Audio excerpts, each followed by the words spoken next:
This winter the rains have been so abundant, and as the days lengthen and get warmer, the land really is springing into life. Some of our almond trees, which we thought were really past saving, seem to have come back to life this year, and for the first time we began to think we might be able to bring this almond terrace back into production. Meanwhile, the new growth also allowed us to clearly see which trees needed to come out, and I was in need of more logs for my raised bed borders, so we set to work with the chainsaw.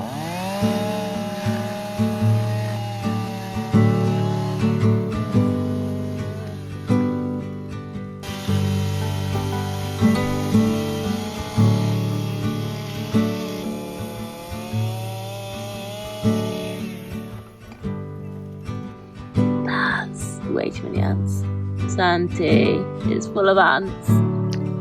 Oh, it's ants. Oh, there's ants down here.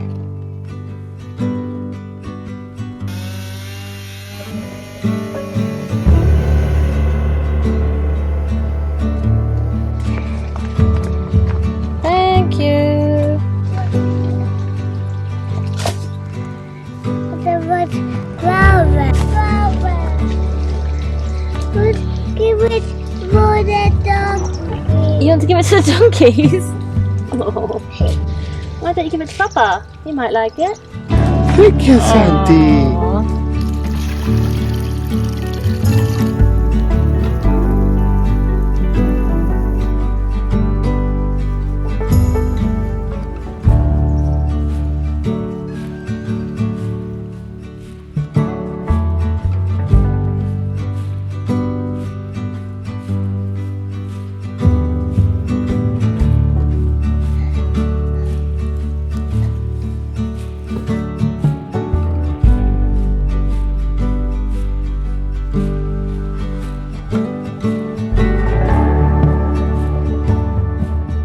Good morning. I wanted to show you a little bit of what I'm doing in the garden today.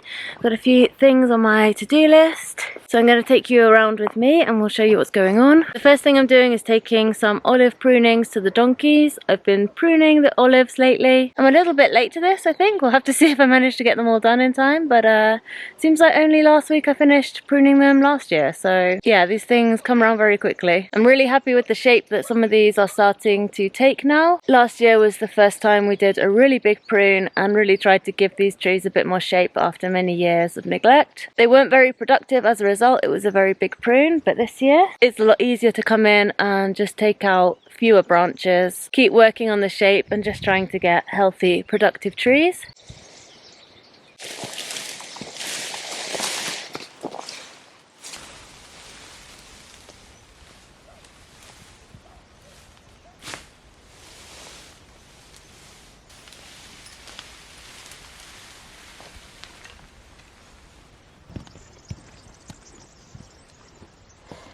Might look like they're not interested right now, but they will be when their hay runs out.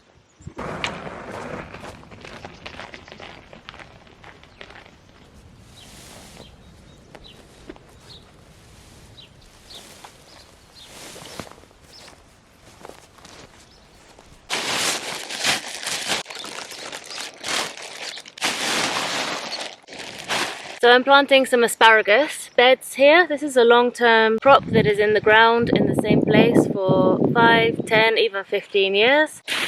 So I've got 10 more little bundles to put in here. I've already done 5 root bundle things over here, and I've got another section here that I'm going to plant up. Since we won't be harvesting asparagus until 2028 for the first time, I'm going to try and use the space in the meantime, and we're going to plant some strawberries. They're also quite long-term plants. They also stay in the same place for several years, and they shouldn't compete with the asparagus because their roots are like more superficial, at least that's the idea. And then I might also put in some lettuces and quick things like that, which are just not very demanding and also shouldn't compete. I made these beds by just leaving straw bales on the ground for, I don't know, 6 months. Well, they've been here for a long time, but probably after 4 or 5 months the ground is nice and clear underneath them. Unlike leaving plastic on the ground to kill off weeds and suppress grass and stuff like that, the straw bales don't bake the ground. So when you remove them, you have nice, soft, spongy, moist, alive ground underneath which is not the case, I find, if you use plastic in this climate where it's very hot. The downside is that it takes a long time because straw bales are not very big, so unless you want to buy a lot of them, you're really only working on a small space at a time. What I do is I just move them to the side of the bed that has just been prepared by them, and then they provide weed suppression at the edge as well. And if I want to enlarge the bed another width of a straw bale, I can, although that would make quite a wide bed, but you can do that. And by that point, if they've completely rotted down, I will just use them as mulch on the garden, and if they're still good, I can take them somewhere else and start the whole process again. So that is how I have started off these beds. I'm also going to add a whole bag of compost because these are going to be in the ground for a long time, like I said, so it's good to get the ground as rich and prepared as possible so that they've got lots of nutrients to draw from over all those years. Alright, let's go.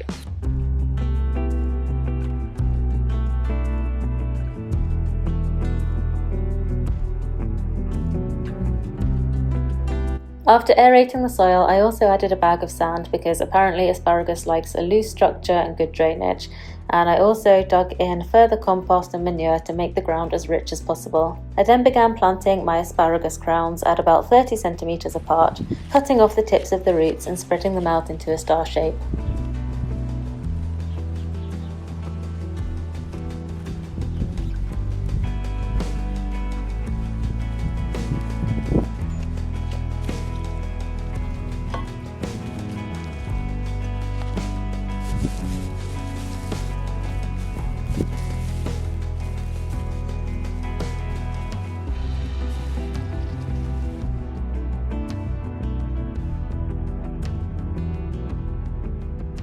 So I'm planting the lettuces along the back row because, as you can see, there's a little bit of shade cast by the straw bales, and even that little bit of shade you can make use of. It's about 12:30 at the moment, so the sun is high in the sky, and it's only early March, but it is still quite warm already, and some of the plants that are out in full sun look a little bit limp at this time of the day. Even in a tiny bed like this, you can make use of any little microclimate that you can find. And then the strawberries, they can be out in the sun, and I'm also going to plant a little row of radishes along the front. Just a quick thing that will grow quickly before it gets too hot.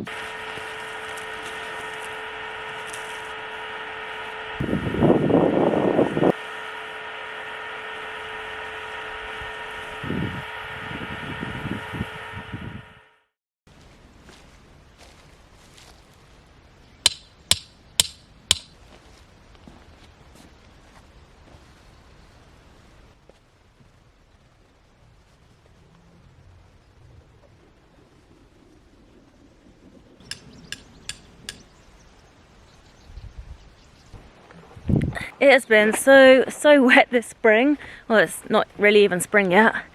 It's just been a really wet winter, and the grass, everything is going crazy. Trying to sort out my tilled area and stop the grass and everything from encroaching, which it is.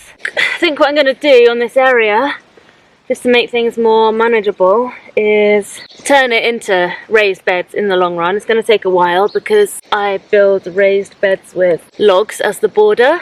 I mean, I would use like outdoor treated wood, but that's just too expensive, so I sort of rely on logs. So yeah, for now I'm just going to prioritize this edge here, which is a narrow pathway between this bed and the next one.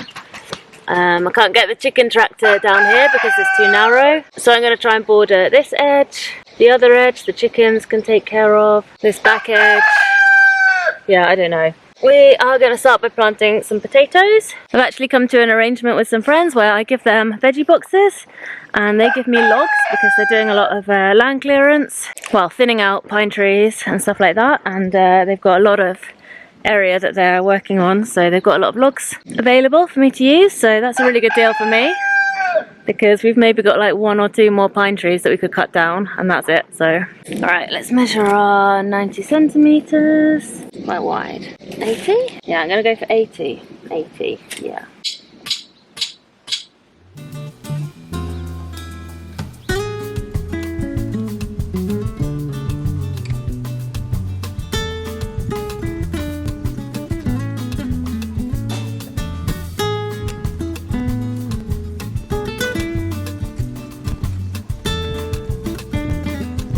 Alright, here we go.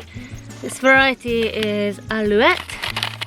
This is a purple skin potato with a yellow flesh, and it's been sprouting, as you can see. I could cut these potatoes into segments and plant them in segments to get more plants, but I seem to have ordered a lot of seed potatoes this year.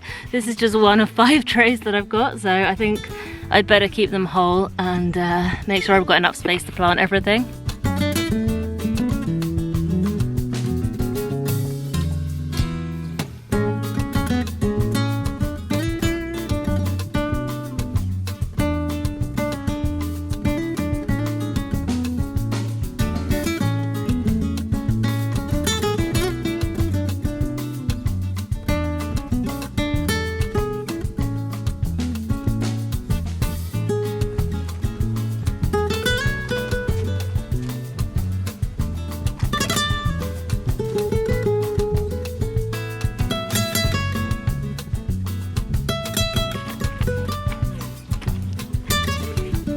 Alright, so that was 55 potatoes. That was 3 kilos of seed potatoes, which was 55 in an 18-meter bed, which works out at about 32 centimeters between plants, which is perfect. I didn't have any of that planned, that's just how it worked out, and it's worked out really well. But what that means is I've got 3 beds in this field. They're all going to be potatoes, and then I'm going to need 2 more beds after that. And then I wanted to do the corn in here as well. I think I'm going to need to get the rotavator out again. Just like tomatoes, potatoes can actually be determinate or indeterminate, and the alouette is a determinate variety. This means it produces its tubers mostly in one layer of the soil just below the soil surface, and it won't keep producing more potatoes from the stem. Therefore, it doesn't need as much hilling up as the indeterminate varieties, so I simply covered the seed potatoes in their trench. As they grow, I can keep adding straw up around the stems to make sure they are well away from the light, but they won't need further hilling up in the future.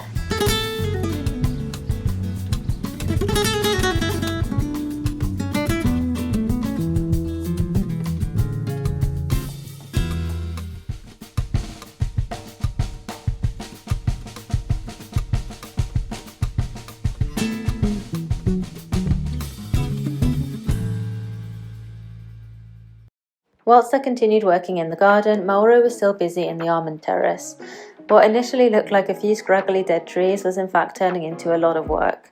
It took several full mornings just to cut down all of the dead trees, and we still need to come back and process all of the dead wood and bring it back to our firewood shelter. We had to stop in the end because the chain on the chainsaw completely wore down, and we're wondering whether it's worth replacing it with a diamond chain. They are so expensive though, so if you have any experience with one, I'd love to know your thoughts on whether you think it's worth it.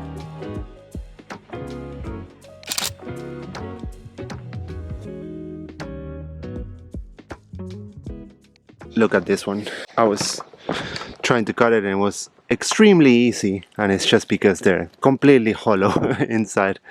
It's just they're dead. Not too many left, like those 3, 4, those 4 there.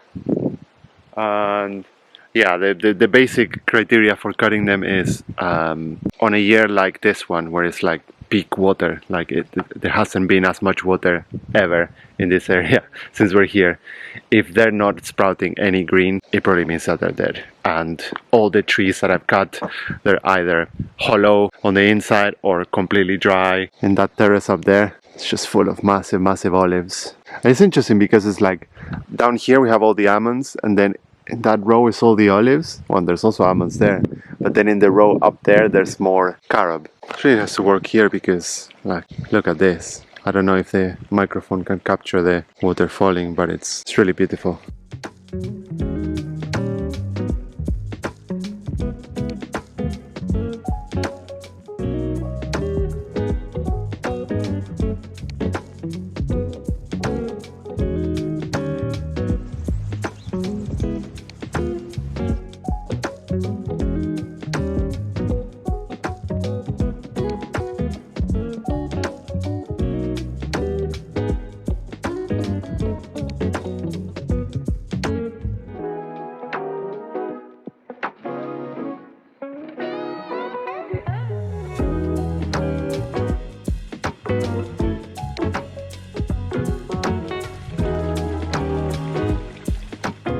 Over in what had now apparently become the potato field, I continued planting several further varieties. I tried to plant a mix between early and main crop varieties to stretch out the harvest and minimise on storage. As it turns out, it looks like we will be storing a lot of potatoes this year anyway, but at least I tried.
Right, things have gone a little bit awry with this bed here, as you can see. Just trying to redefine it so that it's straight.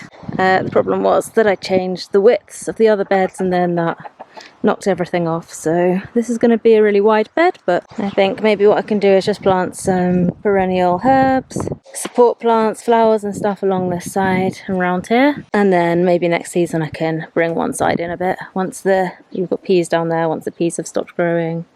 And I've got some cabbages along that side. Alright, I'm just on a hunt for some hose pipe for the irrigation of the potatoes. Just need like a little bit of hose pipe. Oh, come on. I think that'll do. But yeah, I just googled how many potato plants you need per person in a family. And it said 10 to 20. And we're going to have like 280. So...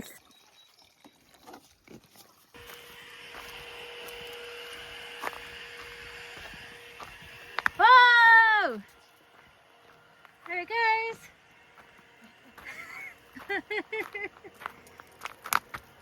It's not spinning round though. Why is it not spinning round?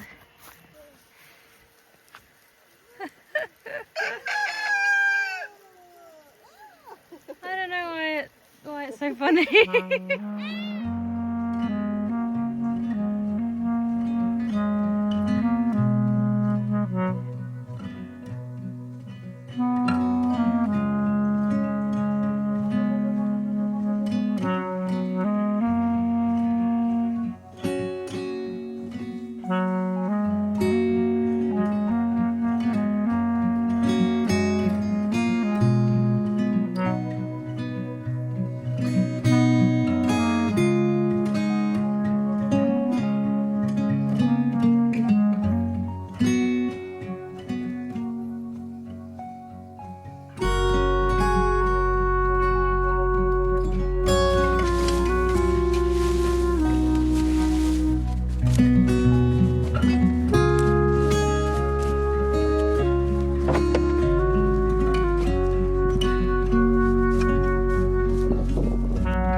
With only 2/3 of my potatoes planted and my entire new garden space taken up already, I cracked out the rotavator to prepare another new garden expansion. I was beginning to think I had maybe gone overboard, but now the seed potatoes were already purchased, so of course I was going to plant them somewhere. I am also really keen to grow corn this year, which I won't be sowing for another month or so, but I did want to make sure I had somewhere prepared to grow that too. Growing our own food has always been one of our main goals ever since day one, but over the years it has sometimes had to take a back seat so we could focus on more critical renovation work and just making sure we had a solid foundation on which to build. Now so many more things about our life here are easier, our systems work better for us, and we have so much more experience in all the things we do. Growing food can now shift more into the centre stage, and honestly it feels more important now than ever to practice our growing skills and develop more areas of our land so that they can support us in these uncertain times. What was initially about the joy and privilege of eating homegrown, fresh, nutritious food is now so much more. We don't know what the future holds, but we do know that the world is going to need many, many more people working small plots of land, growing food for themselves and their immediate community, and that is exactly what we're trying to do. So this is currently the state of the bottom terrace as seen from the terrace above, and as you can see some of the trees are looking quite healthy, although all the growth is really high up, so that'll be something to work on. And you can see at the far end there is a section behind the fencing that the donkeys haven't got into, and there's a good 4 or 5 more healthy trees in that section as well. It's very overgrown, there are some dead trees in there too, so we need to work on that section. But to do that I need to get in there with the strimmer first of all, the mini chainsaw, open up the access a little bit because it's very hard to work in there. But I think our next step is going to be to re-fence this top terrace so that the donkeys don't get into the bottom terrace. Shake all the grass out of my hair. It looks like there were around like 30 or 40 almond trees in this terrace originally, and there's maybe 10 left alive. So we would love to get back to having that many almond trees, but we need to keep the donkeys out because if we're planting young trees, you know, we can let them in there occasionally to graze, but they can't be in there all the time trampling down the soil. And then the other issue is this section of, can you see that? The section of terrace wall which was already fallen down when we bought this land, and it's just got worse with the donkeys going up and down it. It's a beautiful terrace wall, it's like 4 or 5 meters tall, really amazing piece of work. So it would really be a shame to lose more of it, so I think we need to get the donkeys away from the edge there. And also, like, they don't really use that terrace very much. They've got 2 terraces up here, 2 really long terraces. They've got loads of space. They're mostly just by the fence, watching what we're up to anyway. So I think we keep them out of there most of the time, let them in occasionally to graze when there's lots of grass growing, and try and get some more almond trees planted. Anyway, that's all a bit of a long-term plan, but that's our goal. It's nice to be making a start on it, and I think that's all for this video. So thank you for watching, and we'll see you next time.